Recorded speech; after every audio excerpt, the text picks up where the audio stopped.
Buddy, Chelina here.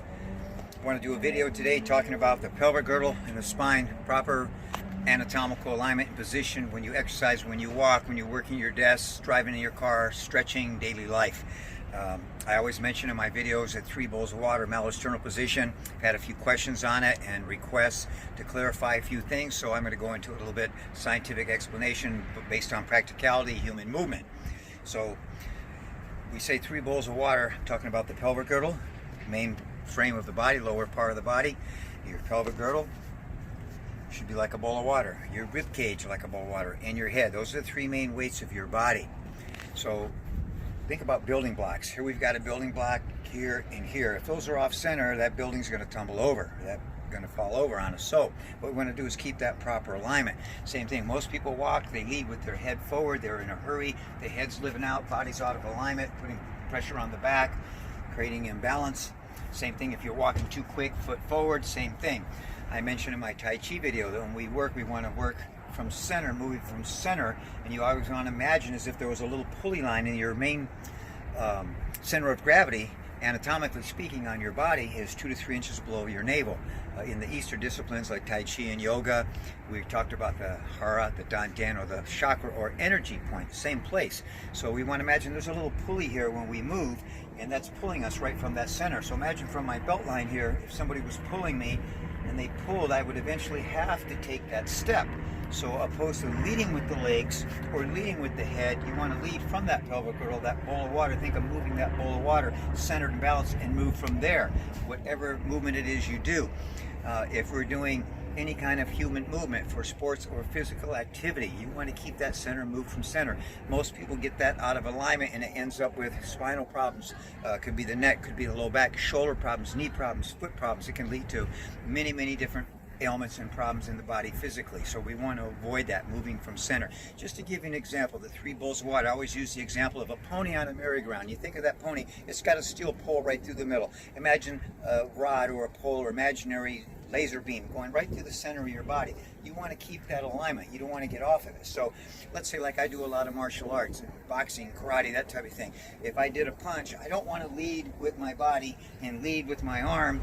I want to go from my body. You think about baseball, the same thing. If we're doing a baseball swing to get power, we want a summation of forces. We want to use the lower body, upper body in conjunction. We want to go through that center. I don't want to be off center here. If I was bowling a ball, same thing. If I'm throwing a javelin, if a pitcher's doing a pitch, if I'm doing a karate punch, regardless of what the movement is, human movement is human movement. Depending on the sport or activity, the scientific principles, the biomechanics are all the same. It's just different ways that we get that ball out or throw that punch or get that javelin down the field or that ball down 90 feet or whatever it is we're doing. We still use a summation of forces. The same biomechanics apply. You want to do that correctly through your center all the time. Now, I want to show you and really dramatize how you can damage your body in a stretching position, not alone human movement. So I'm really going to dramatize that position anatomically just in a simple stretch for you. So most people, when they're sitting at their desk, when they're sitting in their car, when they're sitting to stretch or exercise on a machine or whatever it is they might be doing, and standing, same thing happens.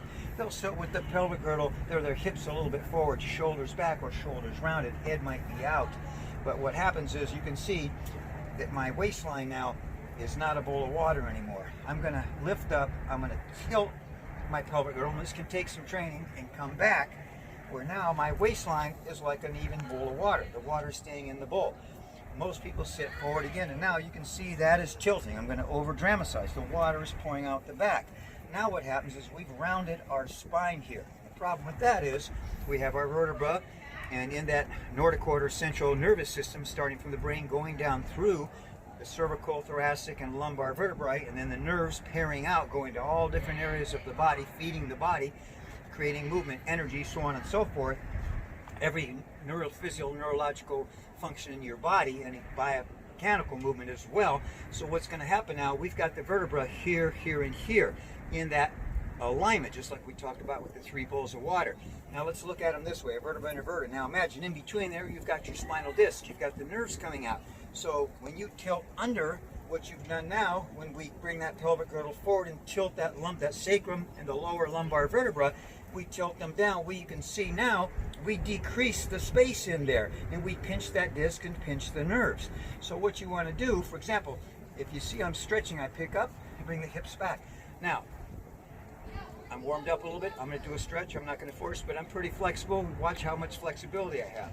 I want to stretch my spine up, increasing the distance in those discs before I bend them, keeping space stretching out. So I elongate, keep the 3 bowls of water, and then I stretch up and go like a fountain of water with the 3 bowls of water staying in alignment over. Now, I am bending my back, but this time I'm elongating, creating space before I bend and stretch out. No problem, no harm, no foul. You can see I've got pretty good flexibility. Look how far out I go. If I warm up, I can get down even more. Now, here's my point. Again, watch how far I'm out without straining. Now I tuck my pelvic girdle under. I've literally crunched those spinal discs, pressured the spinal nerves going to the body, creating problems here. Now I've actually put myself in a position where I can't get a true stretch. The moment I start to go, I feel pressure in my back. I feel a little minor pain. If I stretch further, I'm going to feel discomfort. But you can see also, it hinders me from going out. I can't. My back is locking me up, and that's as far as I can go without pain. If I push it, I can go here. If I adjust that position, get the pelvic girdle in place, I free the spine, I take the pressure off the spinal disc and the nerve, it's very easy to elongate and go out now. Again, I'm going to over dramatize this. You'll see it when I do a split. I'm not going to go real far, so I'm not super warmed up for this one.